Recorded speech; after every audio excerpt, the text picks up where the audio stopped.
Okay so गरिमा हमने जो बात की थी about having a lot of Chrome tabs open like this and not having the right context कि कौन से क्रोम टैब पे क्या काम चालू है because if you see like let's say email खोला है लेट्स से कोई चैट जीपीटी विंडो ओपन कर या so simultaneously you have like chat GPT open Claude open with lot of things right some conversation हम करते हैं right but उसमें हमें कॉन्टेक्स्ट नहीं रहता कि लाइक क्या करते हैं एग्जैक्टली राइट सो मैंने क्या एक सोल्यूशन फाइंड आउट किया क्योंकि मैंने क्रोम टैब्स ढूंढे एक्सटेंशंस बट मुझे मिले नहीं so what I did I just wipe coded if it's called like that just created a simple tab का एक्सटेंशन क्रोम का एक्सटेंशन जो क्या करता है I just show it in my MacBook and then we'll just install it in your MacBook, okay? So just a second, hold on. So if you see over here, let's say I open मेरा mic पकड़ please.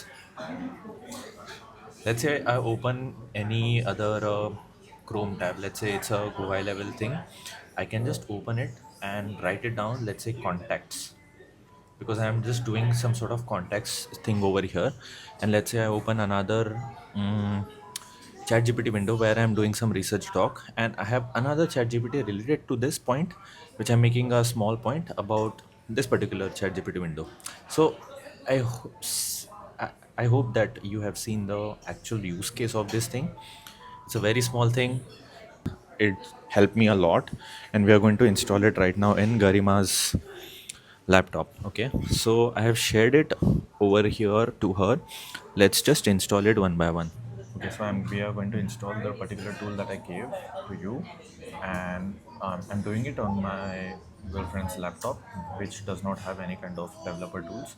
So what we are going to do right now is just go to this particular link called as Chrome extensions. I'll share it in the bottom, and just hit this toggle button, which is developer mode. Once that is done, this particular menu gets unloaded. So basically what you have to do is load the unpacked version of it, and then you are going to just select a particular folder. So here it is, the folder TabNotes v 2.0, and then you're going to just open it like this. Okay, so once it is live, let's go to any chat gpt window.